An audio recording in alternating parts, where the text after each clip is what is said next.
उम्मीद है हमारे तमाम देखने और सुनने वाले खैरियत से होंगे। बहसो तकरार की इस चौथी पॉडकास्ट में आप तमाम हजरात, खवातीन, बहनों, भाइयों सबको अस्सलाम वालेकुम और खुशामदीद। अगेन आज मैं और मरियम खान आप लोगों के सामने मौजूद हैं। आज हम करेंगे बहसो तकरार कुछ टॉपिक्स के ऊपर। जी मरियम, कैसी हैं आप? मैं बिल्कुल ठीक हूँ। कैसा गुजरा आपका वीक?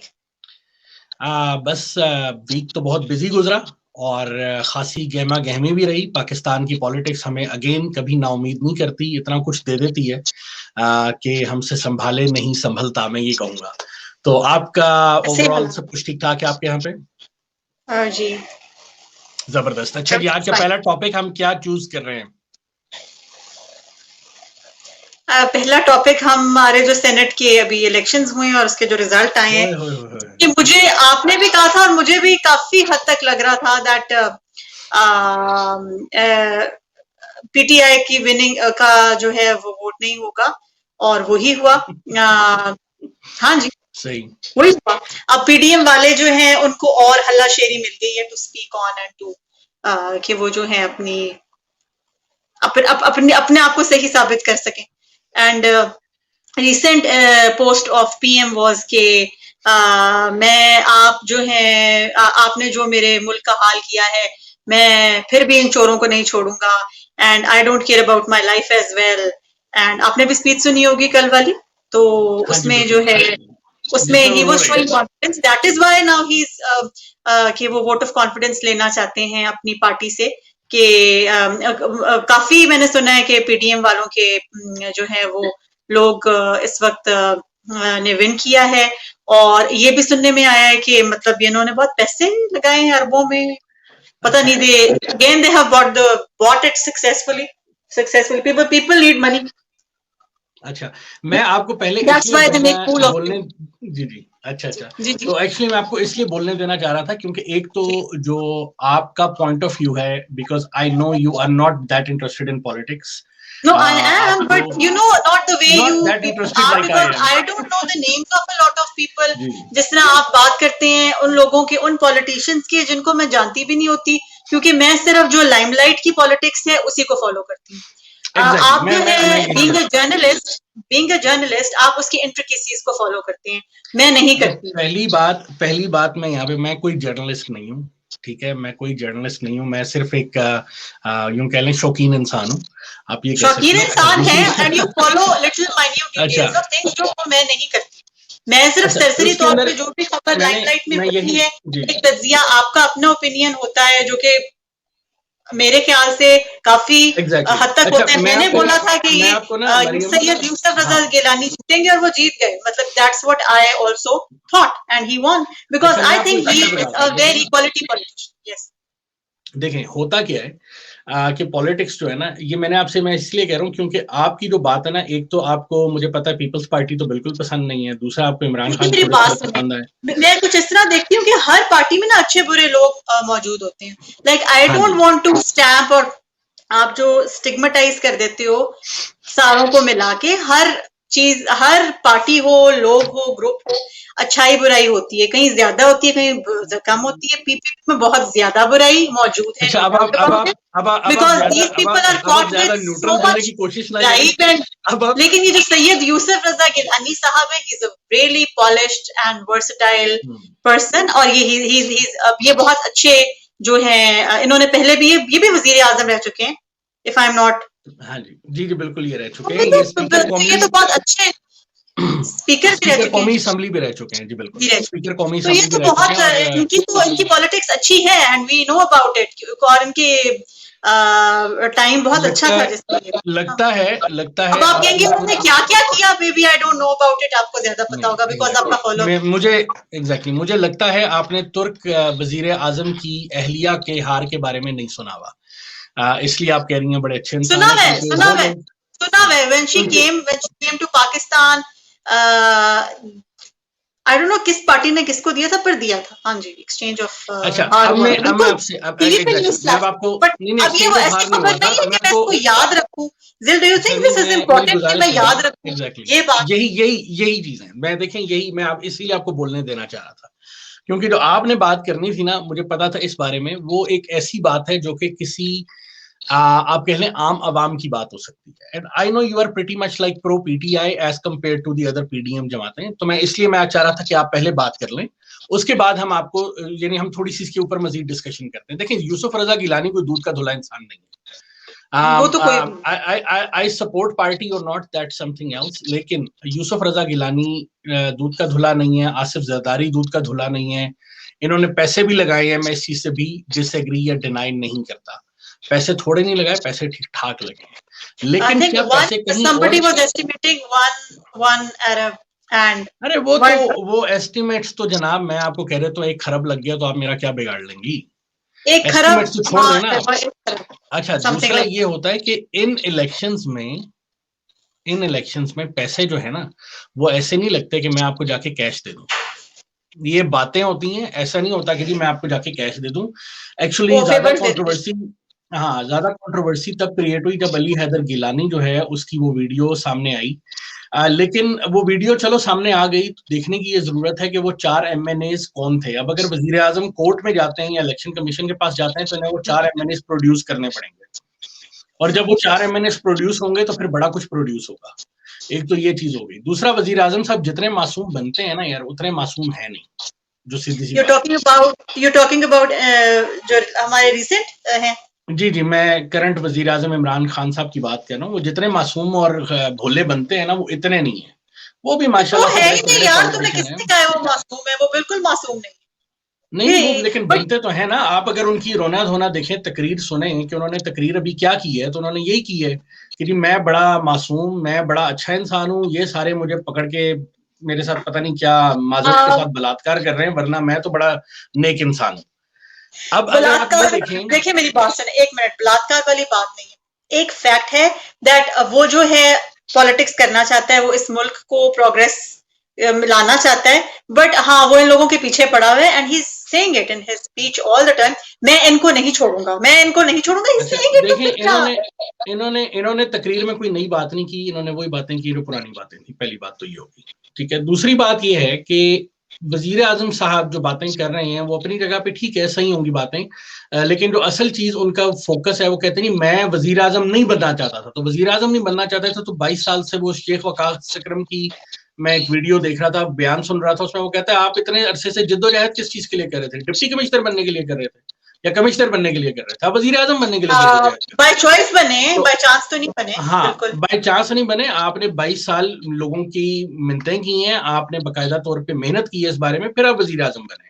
पहली बात तो ये कोई आपको घसीट के नहीं लेकर आया था पॉलिटिक्स में, पहली तो चीज। दूसरी चीज, मैं डरता नहीं हूँ क्योंकि मैंने क्रिकेट खेली है, और क्रिकेट के स्टेडियम में मेरी ओपोनेंट टीम्स में लाखों लोग होते थे जो मेरे खिलाफ बोलते थे। तो आपके खिलाफ बोलने से मुझे कोई फर्क नहीं पड़ता, और मैं कोई डिमोरलाइज नहीं होता आपकी वो नजर आपकी इंसल्ट से। मैंने जो करना है मैंने करना है, मैं अपने हाँ वो चीज नजर आ रही है ना कि वो कितने घबराए हुए इस टाइम पे। वो दुनिया सारी को कहता है मैं घबराया हुआ नहीं हूँ। देखो, पॉलिटिक्स जो है ना वो नर्व्स की गेम होती है। Who will first blink the eye, ये चीज देखी जाती है कि किसने पहले आंख झपकी नहीं और उसके साथ कुछ बुरा हुआ नहीं। असल चीज ये देखिए, ये भी तो गलत बात है ना। लोगों की भी तो कितनी करप्टिव मेंटालिटी है कि दे आर सेलिंग देमसेल्व्स। अगले को आप जिता रहे हैं सिर्फ पैसे के पीछे, फिर आपको मुल्क नहीं चाहिए, आपको अपनी देखो, मैं आपको यही मैं आपसे अर्ज कर रहा हूँ। एक्चुअली मैं वजीर आजम साहब की जो मैं बात कर रहा था ना, मैं थोड़ा सा कंप्लीट करना चाहूंगा यहाँ पे। वजीर आजम साहब जो हैं, अभी हमने बहुत ज्यादा अरसा नहीं हुआ, सादिक संजरानी जो अभी इनके दोबारा से कैंडिडेट बन के आ रहे हैं चेयरमैन सेनेट के, सादिक संजरानी साहब को अदम एतमाद की तहरीक ला रही थी ऑपोजिशन, और सादिक संजरानी की वो अदम एतमाद की तहरीक जो है उसको सैबोटाइज किया गया, उसको नाकाम बनाया गया। वो कैसे बनाया गया? ठीक है, वो वजीर आजम और पीटीआई की हुकूमत में बीएनपी, बाप और इन लोगों के साथ मिलके कुछ एमएनएस को बैकग्राउंड में खरीदा, उनको मराद दी, और जिसकी वजह से सेनेटर्स को मराद दी, जिसकी वजह से सादिक संजरानी जो है वो नहीं बना, चेयरमैन सेनेट दोबारा बन गया और इनका कैंडिडेट नहीं बन सका। इसी तरह से अगर आप देखते हैं तो इससे जो अभी इलेक्शंस चल रहे हैं, बाई इलेक्शंस चल रहे हैं, उनके अंदर कौन कौन कितना कितना पैसा लगा रहे हैं, कितने तरक्याती फंड्स लिए जा रहे हैं, कितने तरक्याती काम हो रहे हैं, वो भी हम सबके सामने। और अगर उससे पहले जब सादिक संजरानी को इवन इलेक्ट किया गया था तो पीपल्स पार्टी के साथ मिलकर पीटीआई ने ये पूरा काम किया था और सादिक संजरानी को इलेक्ट करवाया था। वही तो हमने पहले भी डिस्कस किया था। जी आप बात करें। इलेक्शंस में पैसे चलते हैं। इलेक्शंस में ऐसा नहीं है कि पैसे नहीं चलते। इलेक्शंस में एक थोड़े नहीं दबा के जिसको कहते हैं ना पैसे चल रहे होते हैं। तो वजीर आजम साहब जितना मर्जी मासूम बन लें, ये भी सीधे रास्ते से हुकूमत में नहीं आए और सीधे रास्ते से दुनिया में कोई भी हुकूमत में आ ही नहीं सकता। ये मुमकिन ही नहीं है कि अगर ये कहेंगे मैं सीधे रास्ते से हुकूमत में आ गया था, so it is not even possible. तो अभी ये जितना शोर मचा रहे हैं उनका शोर मचाना बनता है क्योंकि उनको बहुत बड़ी हार मिली है। अगर पीपल्स पार्टी या नून लीग कह दी हमने इसके अंदर दो नंबरी नहीं की, हमने किसी को पैसे नहीं दिया, किसी को लारे नहीं दिए या किसी को कोई फेवर्स नहीं दिए, तो वो भी गलत कह रहे हैं। उन्होंने भी बहुत काम किया है। अनफॉर्चुनेटली हमारी अवाम जो है, माजरत के साथ मैं इसमें शामिल हूं, मैं इसलिए ये बात कर रहा हूं कि we are corrupt to the core.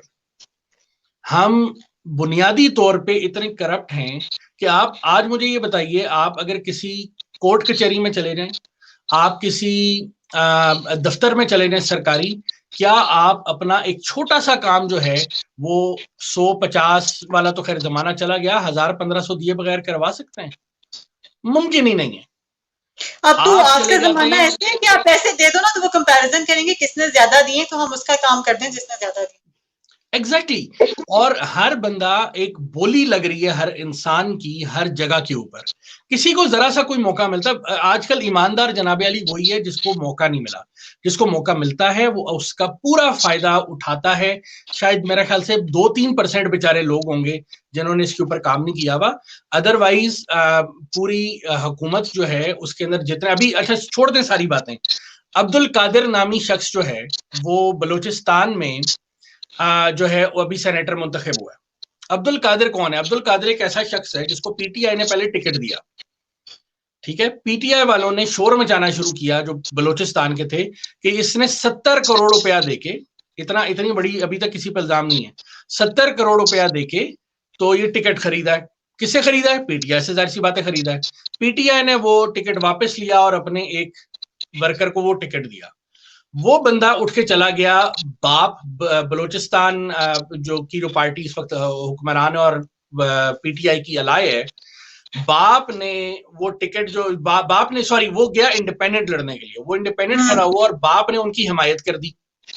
अब पीटीआई ने जो अपना कैंडिडेट खड़ा किया था उसको कर लिया विड्रॉ। प्लीज बाप स्टैंड्स फॉर बता दें क्योंकि मुझे पता है कि ये किसी पार्टी का नाम है, मैं तो बाप ही समझती।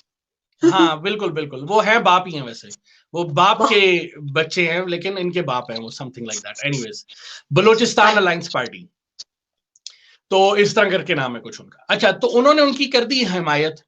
अब पीटीआई ने कर लिया अपना कैंडिडेट विड्रॉ। अब अब्दुल कादिर दोबारा से कैंडिडेट बन गया, पीटीआई और बाप का मुश्तरका। तो क्या वो 70 करोड़ जो है वो 1 अरब बन गया था? क्या हुआ था?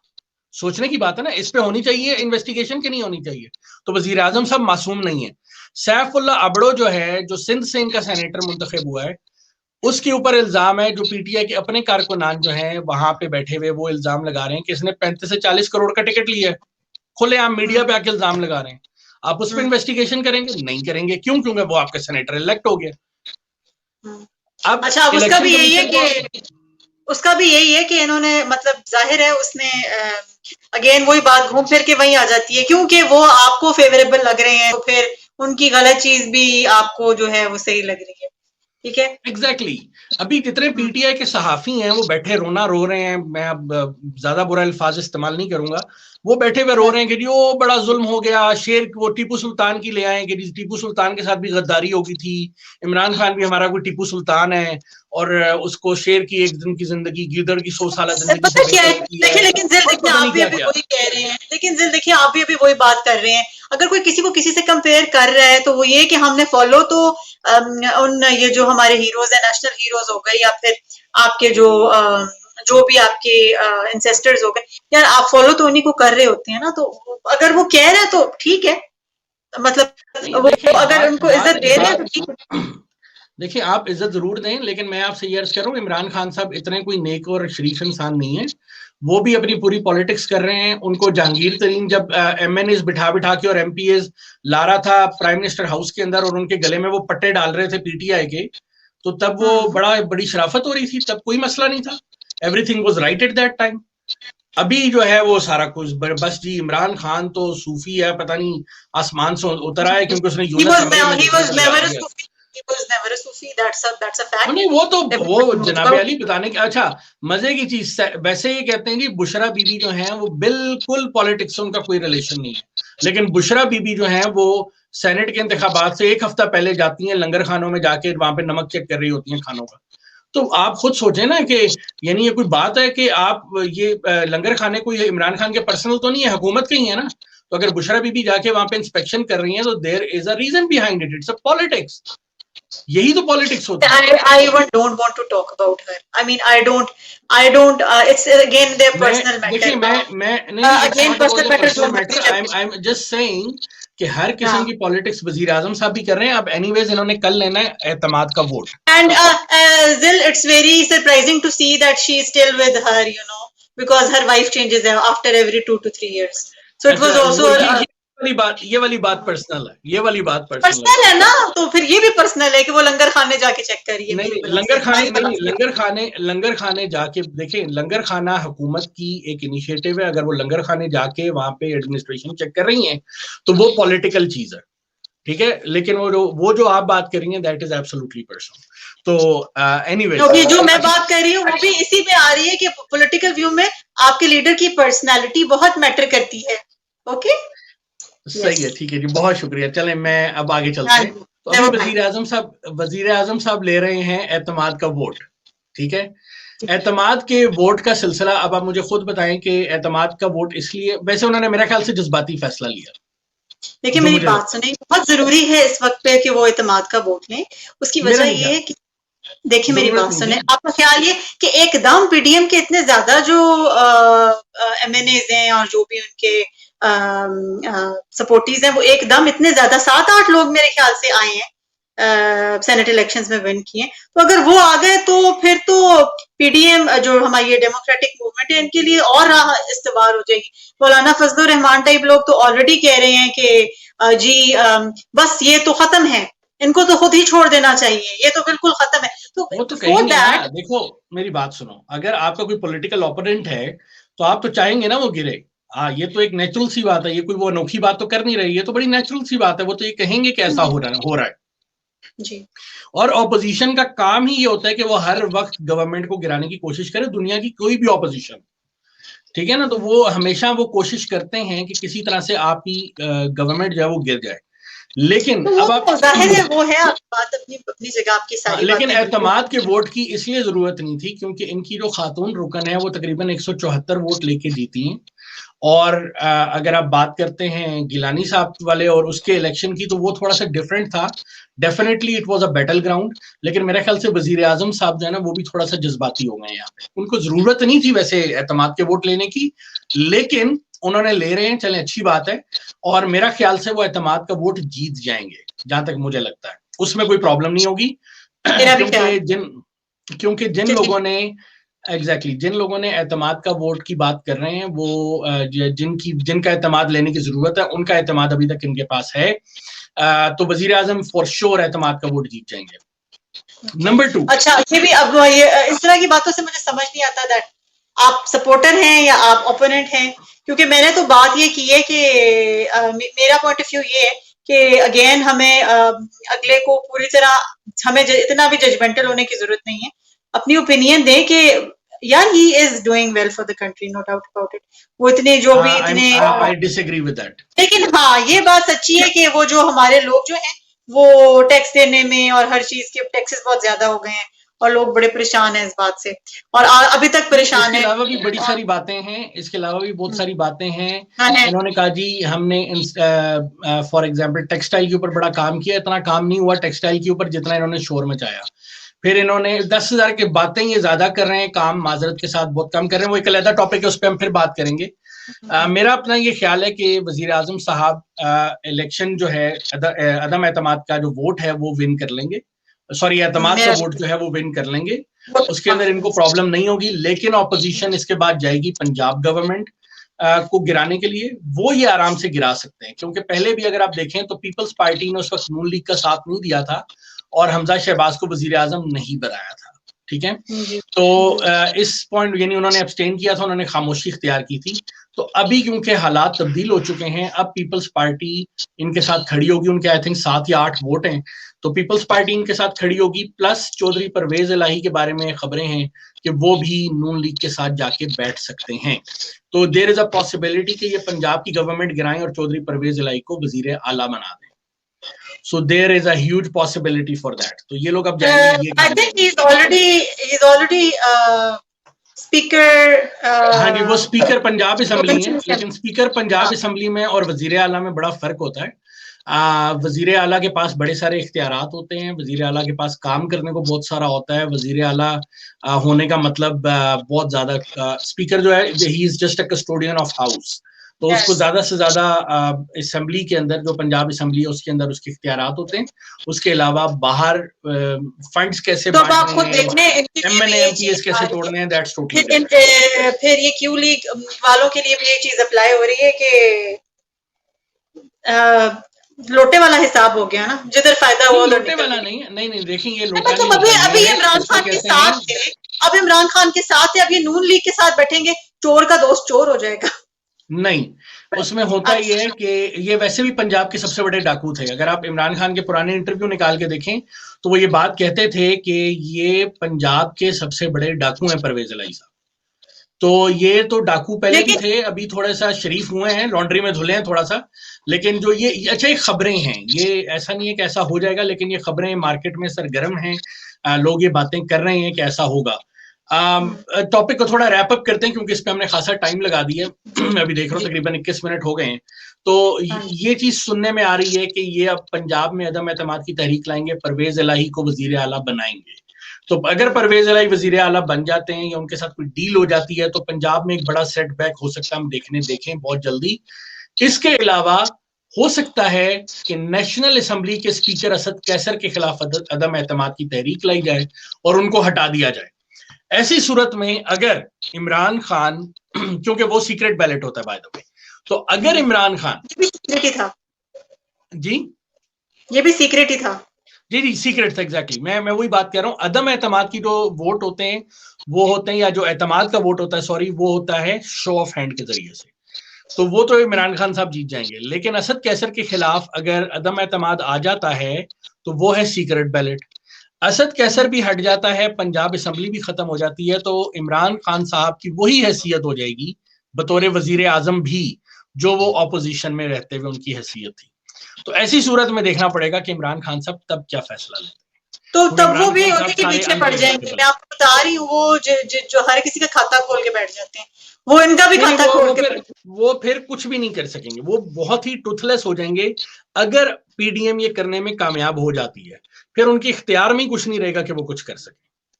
तो नहीं, he will try to stop this situation, ये सिचुएशन बने ना। वो नहीं, वो बहुत कोशिश करेंगे और उनका राइट है वो करें, और यही तो हुकूमत है। मैं आपसे यही अर्ज कर रहा हूँ, यही हुकूमत है और वो पूरी कोशिश करेंगे कि वो किसी तरह से इसको रोकने की कोशिश करें, और वो हर सूरत में कोशिश करेंगे और उनका राइट है, उन्हें करना चाहिए। और अभी जहांगीर तरीन साहब की खामोशी भी खासी मानी खेज थी। डिपेंड ये करता है जहांगीर तरीन साहब या उनके जो बाकी फाइनेंसर्स हैं वो फ्यूचर में जाके उनके साथ खड़े होते हैं या नहीं होते, और जो उनको सपोर्ट करने वाले इदारे हैं वो उनको सपोर्ट करते हैं या नहीं करते। ये भी खासी मानी खेज चीजें होंगी। लेकिन जो इदारे सियासतदानों को सपोर्ट करते हैं, ये भी मैं आपको बता दूं, वो नहीं चाहते कोई सियासतदान मजबूत हो।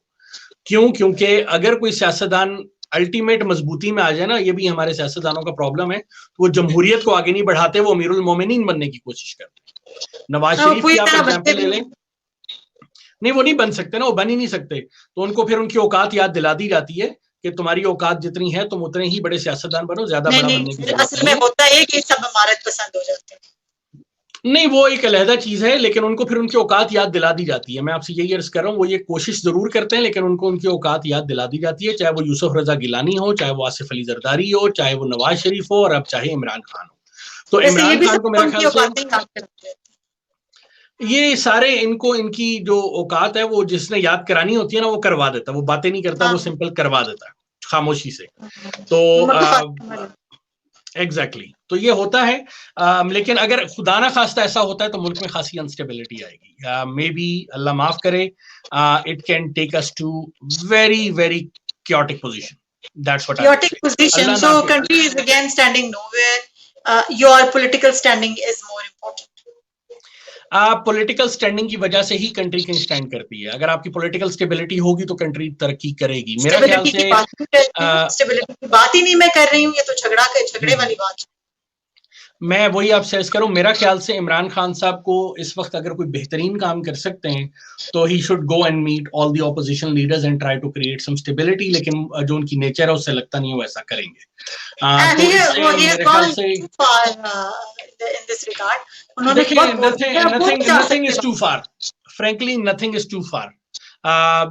सियासत और जंग में जो है ना वो सब जायज होता है। तो लोग बहुत आगे भी जाते हैं। आपने कोट ही बदल दी। हाँ जी, नहीं, मोहब्बत, जंग, सियासत, इनमें सब कुछ जायज होता है जनाब। और ये बहुत आगे, इमरान खान उतना आगे नहीं गया जितना नवाज शरीफ और पीपल्स पार्टी या बेनजीर एक दूसरे के साथ आगे, जितना आगे एक दूसरे के साथ चले जाते थे, इमरान खान उतना आगे नहीं गया। अगर नवाज शरीफ और पीपल्स पार्टी या नून लीग और पीपल्स पार्टी साथ बैठ सकते हैं तो इमरान खान के साथ बैठना कोई बड़ा मसले की बात नहीं है। मेरा ख्याल से अपोजिशन को भी थोड़ा बड़ा दिल दिखाना चाहिए और इमरान खान साहब को भी थोड़ा बड़ा दिल दिखाना चाहिए। मुल्क और कौम के इश्यूज की खातिर इन्हें इकट्ठे बैठने की जरूरत है। अगर ये नहीं बैठेंगे then we are looking into a much worst position. That's my opinion. अब हम चलते हैं अगले टॉपिक की तरफ। मरियम, अगला टॉपिक हमारा क्या है? क्योंकि इस पे हमने खासा टाइम लगा दिया, एक्चुअली मेरे ख्याल ज्यादा टाइम इसी पे लगा दिया। मार्च स्टार्ट हुई है तो हम औरत मार्च के बाद काम ये करते हैं, बल्कि हम ये काम ये करते हैं कि let us make it like a part of the senate. और हम अब चलते हैं अगले पार्ट की तरफ, क्योंकि हम इस वीडियो को स्प्लिट करेंगे। तो आपसे अब हम अगले पार्ट में मिलते हैं और अगले जो हमारे 3 टॉपिक्स हैं वो हम अगले पार्ट में आपसे डिस्कस करेंगे।